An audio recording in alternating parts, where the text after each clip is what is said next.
Hello, everyone. Welcome to Naturally Brown Woman. I'm Tammy Williams. I am so excited to have with me today Miss Tara Alexander. Today, we're going to kind of talk about a couple things that she's been working on that have really empowered and impacted the community, because we're continuing our series on nonprofit organizations that are really making a mark that simply cannot be erased. Tara, welcome to Naturally Brown Woman. Thank you so much for having me. I'm excited to be here today. You know, you have so many great programs that you've been working on for years, and just through our conversation, you've kind of enlightened me on how it's all connected. But let's first start with the Shiro Network, which is an organization that's designed to empower women to make an impact in the community. So tell me a Mhm. little bit about Shiro.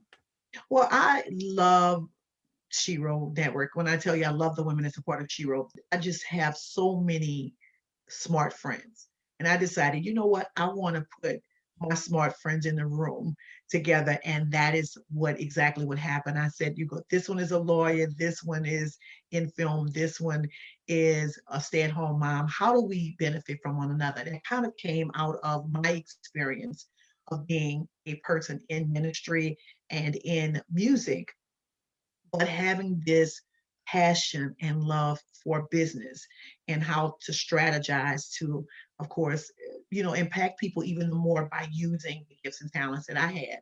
And basically, we got together and we just fed off one another and really helped to be there for one another, hold each other accountable. Through Shiro, you address every area that affects the woman. Like in the business, you'll address the business, but you also address the spiritual side of it. Because we know sometimes we go to the conferences and we learn about business, but it's like, well, how do you bring faith and business together, and do they work together? Oh, wow. That's such a loaded question because, of course, I am absolutely in love with business. But of course, I'm a woman of faith, and I love the fact that God has given us these gifts. And of course, He's the one that's given it so He can give us direction. My mom, for example, my mom grew up in Waterproof, Louisiana. And she left Waterproof, Louisiana to come here. She went to school and she graduated and he eventually started working for Tulane University. With that, she worked in the School of Business. And I remember going into her office one day and there was a book that was on the shelf and it just caught my attention. The name of the book was Business as a Calling. Hmm. Just the very cover. Oh, okay. Like business as a calling. I had never thought about that. But it really, it got my heart because I went to school I was in school for music and business. And I felt called to both. Some years later, I developed a program, you know, I developed a program out of my own experience of going through some financial situations. I developed a program called Young Christian Entrepreneurs in 1998, so some years ago. And with that program, I taught youth how to use their God given gifts to start a business. Mm. Somewhere in between me teaching, just wanted to teach this camp for kids, this gentleman came in who had himself been a millionaire. And he came and he saw the curriculum. He said, whose curriculum is this? And it was my curriculum. And that curriculum had been funded by this nonprofit at this time. I had no clue where this was going, so to speak. I just wanted to help some kids. Yes. Hey, look, do you understand that, you know, it was like I was hiding part of me. I was in ministry, I was in Mhm. business, but he said, do you understand that can work together? I didn't have a clue about how to really be all of who I was in business, Yes. of who I was in ministry at the same time. So now I have this music, I have ministry, I have business, and I realize all of it's a calling. And so basically, years later now, she will really, I believe, is a manifestation of all of that, being able to do business and understand that I do have a responsibility morally and spiritually to do Mhm. business a certain way. Yeah. I have the business, leadership, and ethics. We deal with all three areas so that we can be God's hands extended into the world. We can really impact community and be who we are in faith, who we are by using our skills, and who we are as individual people all at the same time. And so I believe that that's where it comes from. And yes, it does work together. And I'm so glad Mama had that book in her office, Business Calling, because I realized that it's all a calling. It's all a calling. They say mama knows best, huh? So, in your conferences, and you have conferences yearly, Mhm. you have all kinds of workshops. Tell me a little bit about some of the workshops that you have at Shiro. The focus of our conference, the focus of Shiro Conference is to do just that, empower women to impact community. So our workshops and our classes and the things that we do are all about making sure that we use the opportunity in the beginning of the year, each year, to do things that's going to help women to be able to make a difference wherever they are. Mm. So with that being said, we have people who have ideas and maybe they're in the beginning of their thought about starting a new nonprofit or a new business, for profit, nonprofit, whatever, they're a new leader. We have conferences in the classes at our conferences, maybe how to start a 501c3. We also have classes on financial fitness, how to get your finances in order personally, and even your business credit, how to build business credit. My friend Jade says it like this: how to do well and do good at the same time. Mm. And we really help women to really get the tools that they need emotionally, spiritually, and even financially to make sure that their businesses and their organizations thrive. And even those who are not necessarily a business and organization, we have stay-at-home moms, who may be for the first time or just, using their opportunity to empower their kids because we impact community that way too. So how to make a difference where you are. These are the classes: how to recognize your gifts, how to find funding for your vision, how to keep going, beyond hindrances. We have people who are social workers that kind of talk about that. Anything to help that woman leader, wherever she is, whatever level she is, be able to make a greater impact in their world, in their community, in their family. Yeah, I love you said a quote, how to do well and how to do good. Did I say Hmm. that correctly? Which Yes. is almost like bringing a balance to, you have, you deal with the emotional side of things, you deal with the business side of things, you deal with the spiritual side of things, because, sometimes we can go to conferences and we learn the business skills, but then you want to learn, how do you balance, faith and business? How do you Hmm. balance all of that? And so Shiro offers that, seems like it offers all of that to give a woman a complete balance, especially the Yeah. emotional part too, which I love. Yeah, I know for me, my biggest thing, years ago, I started an organization. Actually, I started a camp for kids in 1998, some time ago, and that particular camp came out of my own financial experience. I was going through financially, and I had this gift. I was in music. My husband was in music. We had these skills, and we would use our gift. But as soon as we had a crisis, um, I realized that it was devastating because now I'm substitute teaching. I was doing other things, and it was a crisis financially.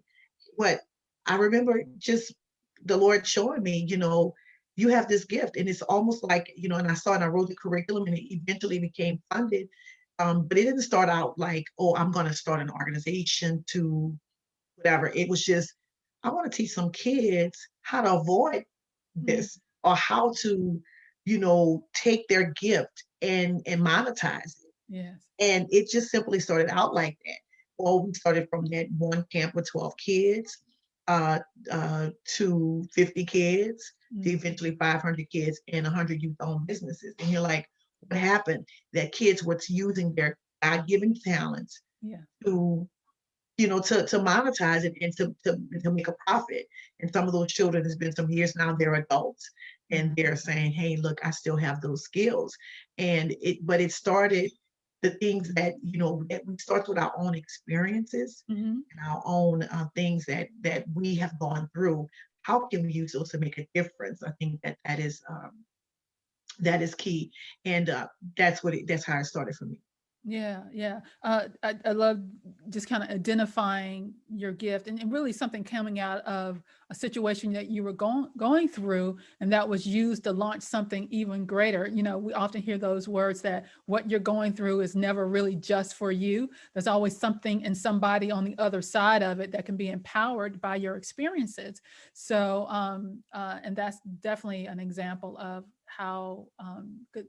you have empowered others through your young Christian entrepreneurs. I remember those camps and the kids coming through, and those young people who are starting businesses when they Yeah. started. So, and then Shiro, I love that you do have workshops there to help people to identify those gifts and those abilities and help to nurture that. And Mhm. so, kudos to you. Now, another thing that you've done, you're talking about impacting communities, Mhm. is that you run a community food bank. You Mhm. yourself, on the Champion Church, that you have that. So tell me, what led you to that part of that gift? Right.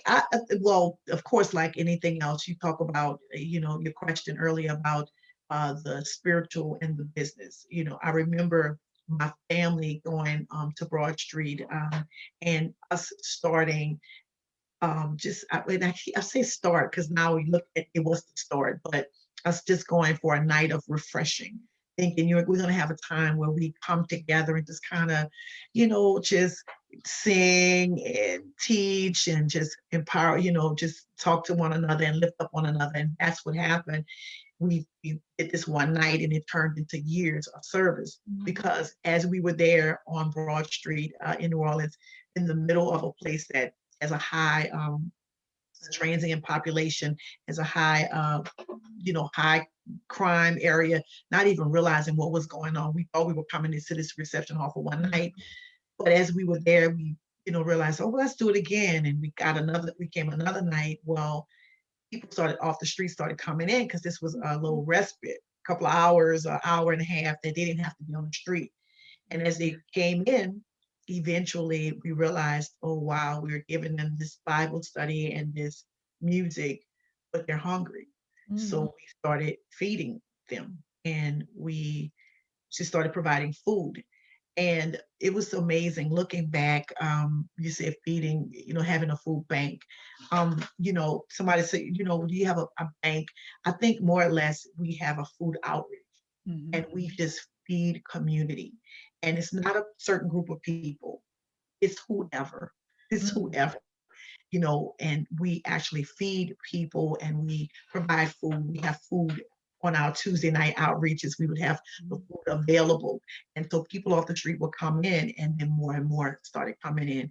And Yeah. eventually it just became, my Broad Street family. It just Mhm. became like a family because they were coming on Tuesday to get them, like you go to grandma on Sunday, they will come on Tuesday to get a meal. Yeah, yeah. About how over the years, how many people do you think you've, shared from the community outreach Mhm. program that you shared? I stopped counting at about 3,000 meals years ago. Mm, Because we stopped counting years ago. Now, of course, that was over, we've been on Broad Street up until July. We had been there 12 years. So this is like, mhm, wow, just over the years, it's just been thousands of people. However, this year, I'm working with another organization, and this year it's like amazing to me how many people need food. It is definitely not anything compared to what we started doing. My heart through the years of service with Champion Church began to shift to wanting to feed children because I saw all of these people and I'm thinking, where are the kids? So I started a Saturday morning outreach, thinking that the kids would come and be able to get something to eat on Saturday, a community breakfast and sidewalk boutique. So we'll have clothes and we have the breakfast. And more adults came, but I would see people, where are your kids? Where did you bring your kids? And I realized that the kids, they can't come out in the evenings. They can't to kind of move like the adults. And more, I'm looking for the kids. Finally, I saw that the kids were at the park. So mm, we're feeding in one place, but the kids are at the park. So you're going to have to go over to the park to feed. Eventually, like right now, I'm working as director of programs with YMCA because one of my sisters from Shiro said, was like, hey, look, I need you to come and let's get together and work together. Why don't you work with somebody like the Y and we could feed even more people? And so now this year, I've been working with them for a year. And this year alone, I can tell you it's about 37,000 meals that we've wow. done and tens of thousands of pounds of food. Yeah, yeah. And how are you guys, you have how are you getting the food to them? You know, you have a mobile unit. Yes, I have a You get mobile unit. them. We have a mobile youth pantry with the Y. And this was something I wanted to do years ago, and I got a chance to do it Mhm. in a part of their team. And we call it, it's just really, it's just our Meals on Wheels kind of for Mhm. children. And so we feed 131 kids each day, kids who can't come Mhm. to maybe their parents can't get in the line or Mhm. they can't uh, maybe their mom's at work so they can't go and sit in the line. You know how we have Yeah. the Yeah. lines that you have around the country, but there are places in the country that have food deserts, and there are no grocery stores right there in that neighborhood, and Mhm. that's the neighborhood we serve in. And with that, the parents may not be able, maybe they are at work, maybe Mhm. they do have a job, but there are some people who are underemployed who, they're not on food stamps. I have a lot of immigrant families. 35% of them are families that are Spanish speaking families, Mhm. and they don't have some of the supplements and some of the things that others have, Yeah. and so they're learning this whole thing, and we are there to feed them, and we're there to bring it directly. So it's curbside directly to their homes Yeah. every day. We feed youth as well as disabled adults every day. I know with the pandemic and just for them to be able to access the food for that mobile unit to come to them, Mm. I can imagine how impactful and appreciated that is. Because Yeah. yeah, so with the COVID and you know, some people are working, some people are not working. Kids are, some kids are online, some are brick and mortar. Just Mhm. all kinds of things have kind of added to Yeah. sometimes situations that were already, stressed. Yes, yes. Yeah. I even look at, one of some of the people that we serve is grandparents raising grandkids. Mm, I think about this one family whose the grandfather is on dialysis. mm, So the grandfather's on dialysis. So after dialysis, to yeah. have a meal, we feed in the evening. Like we provide the dinner meal. So even if they're in school, they have breakfast and lunch or whatever at school, we provide the dinner and the snacks. And so with dinner snacks and weekend meals, these are just that extra little, it helps. So the grandfather is in dialysis, and they tell him, he said, look, this is after being in dialysis, I don't want to come Mm, home and have to cook. So by you providing these meals, it helps me in the evening, just gives me that respite, yeah. that I can actually breathe and know that they're going to have something. Because if their children are like my child was, when they get home from school, I want a they're snack. I want to eat. want to eat. You want to eat, and these kids, whatever. And with, I want to say with the really, we say the pandemic that we have going on, but this is really really like on both fronts. We're fighting wars on both fronts, the Mm, pandemic as well as hunger, because hunger is up 50% across the nation, and we have to understand that 50% across the nation. This is mm, everywhere across this nation, and that it's been proven. And we really have to understand that there are people, we look at the lines and say, oh, they're getting help, but there are a lot of people that don't have transportation, they have mhm, special needs kids, or yeah, there are special needs parents who, and there are people who cannot get to these places. So this is where we come in, and we provide things like the daily meals that we provide, as well as, like I said, through Champion Church, we do the outreaches into different little mhm. nuggets of places, little I'm saying nuggets, but niches where we can help those who may be underserved. Yeah. So if someone wants to partner with Champion Church, and we know that your community outreach program, it's not a once, it's not during the holidays only. It's No. literally year round. Is all the time. And so how can someone, support the You, outreach? they can go to withgodwewin.com, and you can go and you can sow a seed right there, that, or get in contact with us if there's some other kind of way you want to help. That is what would help, the www.withgodwewin.com. Yeah. And maybe you're out there, maybe you are church is watching this or organization or someone, you want to help, you want to make sure people have food. You want to do that. But maybe for some reason you're not able to get out there yourself and do it, to physically do it or, but there's one thing you can do, and that is to reach out to Champion Church, reach out to Tara Alexander, and, provide a resource, give a donation, allow Yes. that ministry to be an extension of, your helping hand, so to speak. Let that ministry be an extension to what you can do as far as helping those who are in need, especially during this time, and of course, all year round. Tara, Yeah. thank you so much for sharing with us, and thank you so much for all the work that you do. And we just really appreciate you, and just keep on keeping on. Thank you so much for having me. This is an honor. I do appreciate you. You're welcome.